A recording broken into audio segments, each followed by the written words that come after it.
Slang, এই ওয়ার্ডটা শুনলেই একটু নেগেটিভিটি মাথায় চলে আসে, মনে হয় গালি দেওয়া রিলেটেড কিছু বলা হচ্ছে। আসলে কি ব্যাপারটা তাই? মোটেও না। স্ল্যাং বলতে আমরা বুঝি কিছু ন্যাচারাল ওয়ার্ডস যাদেরকে আমরা রিয়েল মিনিং দিয়ে প্রকাশ করি না, বা যাদের কোনো ডিকশনারির মিনিংটা থাকে না। আমরা যদি একটু ইংরেজি ছাড়া বাংলাতেও লক্ষ্য করি তাহলে কিন্তু আমরা প্রচুর স্ল্যাং দেখতে পাই। যেমন আমরা অনেকেই বলি যে এই জিনিসটা অনেক জোস। তো যখন কোনো একটা জিনিস অনেক ভালো হয় তখন আমরা বলি এটা অনেক জোস। এখন জোসের কিন্তু কোনো ডিকশনারি মিনিং নেই, এটা বলতে বলতে অটোমেটিক্যালি চলে এসেছে, এই ওয়ার্ডের ইভলিউশনটা এভাবেই হয়েছে, এবং এটা একটা বাংলা স্ল্যাং। আমরা অনেকেই কিন্তু রিক্সাওয়ালা আঙ্কেলদেরকে মামা ডাকি, তারা কিন্তু আমাদের মামা আসলে না, তারপরও আমরা মামা বলে তাদেরকে ডাকছি, এটা কিন্তু একটা বাংলা স্ল্যাং। সো এই স্ল্যাংগুলো আমাদের কনভারসেশনকে আসলে আরও বেশি স্মুথ করে তোলে এবং আরও বেশি ন্যাচারাল করে তোলে। সো আমি নুরে জান্নাত মিম, আজকে আপনাদেরকে কিছু মজার মজার ইংরেজি স্ল্যাং শিখিয়ে দিতে চলে এসেছি। সো প্রথমত আজকে আমরা যে স্ল্যাংটা দেখছি সেটা হচ্ছে এয়ারহেড। এয়ারহেড আমরা কাকে বলি? Airhead is a person who is not smart enough, rather a stupid one. তার মানে বোকাশোকা একজন লোককে আমরা এয়ারহেড বলতে পারি, যার আসলে তেমন বুদ্ধি নেই। এক্সাম্পল হিসেবে আমরা বলতে পারি, my friend is not an airhead, he is an airhead. পরবর্তী আমরা যে স্ল্যাংটা দেখছি আজকে সেটি হচ্ছে ants in someone's pants. So কারো প্যান্টের মাঝে যদি অ্যান্ট থাকে তাহলে বুঝাই যায় সিচুয়েশনটা আসলে কতটা বাজে হয়। এই স্ল্যাংয়ের মিনিংটা হচ্ছে আসলে অনেক অ্যাংশিয়াস থাকা, অনেক বেশি নার্ভাস থাকা। So ants in someone's pants, এই সামওয়ানসের জায়গায় কিন্তু আমরা যে কোনো একটা প্রিপোজিশন আসলে ব্যবহার করতে পারি। আমি যদি নিজের কথা বলতে চাই যে আমি অনেক নার্ভাস, তাহলে আমি বলবো অ্যান্টস ইন মাই প্যান্টস। আমি যদি অন্য কারো কথা বলতে চাই তাহলে আমি বলতে পারি ants in his pants, ants in her pants, our, their. Example হিসেবে কিন্তু আমরা বলতে পারি, most of the time people have ants in their pants while giving any public speech। তার মানে বেশিরভাগ সময় মানুষ যখন কোনো পাবলিক স্পিচ দিতে যায় তখন খুব নার্ভাস ফিল করে। সো এই নার্ভাস ফিল করাটা বোঝাতেই কিন্তু আমরা অ্যান্টস ইন সামওয়ানস প্যান্টস এই স্ল্যাংটাকে ব্যবহার করেছি। এরপর আরেকটা মজার স্ল্যাং আছে, সেটি হচ্ছে চিকেন। সো চিকেন বলতে বেসিক্যালি আমরা একটা বার্ডের প্রকার বুঝি, যেটা আমাদের অনেকেরই favourite food.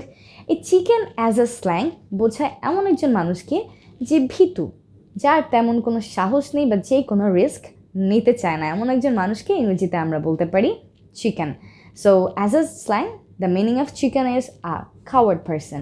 For example, I can say don't be chicken, B brave. We can also say I am not a chicken, that's it. এবার আমরা একটা মজার স্ল্যাং দেখে নিই, চলুন। সো এবার আমরা যেটি দেখতে চলেছি সেটি হচ্ছে বাউন্স। সো বাউন্স মানে অ্যাজ আ স্ল্যাং চলে যাওয়া, কোনো একটা স্থান ত্যাগ করা। তো আমাদের যদি কোনো একটা জায়গা থেকে চলে যেতে হয়, ম্যাক্সিমাম টাইমে কিন্তু আমরা বলি আই হ্যাভ টু গো বা আই হ্যাভ টু গো নাও। এই আই হ্যাভ টু গো এর জায়গায় কিন্তু আমরা চাইলে বলতে পারি I have to bounce or I have to bounce now. So to bounce means to leave a place, কোনো একটা জায়গা থেকে চলে যাওয়া, কোনো একটা স্থান ত্যাগ করা। এবার আরও একটা স্ল্যাং দেখি আমরা। এবার স্ল্যাংটা হচ্ছে average Joe. What is the slang? The slang is average Joe. So average Joe is a person who is a normal and a regular guy, not a smart or creative one.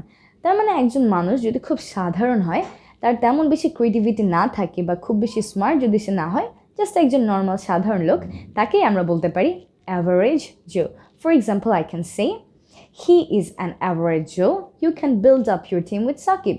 তার মানে সে একটা normal person, তার তেমন কোনো creativity নাই, তুমি চাইলে তোমার দলটা সাকিবের সাথেই করতে পারো, দ্যাটস ইট।